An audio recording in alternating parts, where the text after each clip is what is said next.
Now, Labour is warning that around 56,000 people are still living in buildings with the same cladding as Grenfell Tower. Tomorrow marks the third anniversary of the disaster, and the party says it's a national disgrace the material's still not been removed.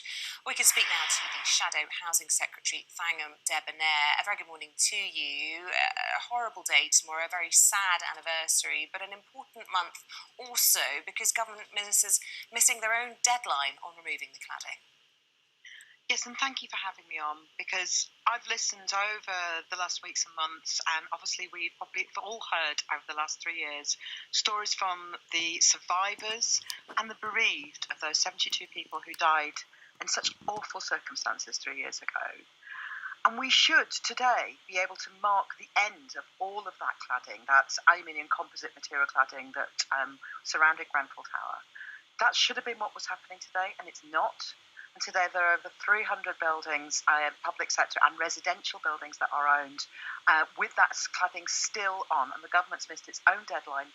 And we think that it's time that that was sorted out. The government really needs to get a grip on that, because every day that that cladding's still there, we have families who are going to sleep at night worried sick about the conditions they're living in.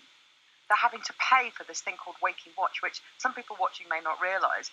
People who are living in those homes are often having to pay £500, £600, £700 a month to pay for sort of like a security guard system of someone who stays awake to check that there isn't a fire. Now, that's something that's been passed on to people who should never be forced to pay for this sort of treatment, where they're living in fear and facing financial costs for it.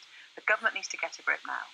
The government will say, we had the GDP figures yesterday, we've had this enormous contraction, 24% down for the month of April. The government paying a huge number of people their wages, or at least 80% of them. They've already put £1 billion of new money towards this. Is that not enough? Well, the Select Committee, the cross-party committee of MPs that reported yesterday on this, said that isn't enough. There's not just Labour that's saying that. It's a cross-party group of MPs who says that it's nowhere near enough. There are gaps in that fund, but also this crisis occurred 3 years ago. We've known about this unsafe cladding for 3 years now. And before the coronavirus came on top of it, the building progress, the remediation progress was already woefully behind.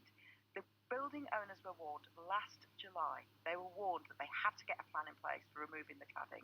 And here we still are with, we estimate, around 56,000 people who are still living in buildings that are clad in exactly the same sort of cladding as that which was on Grenfell Tower.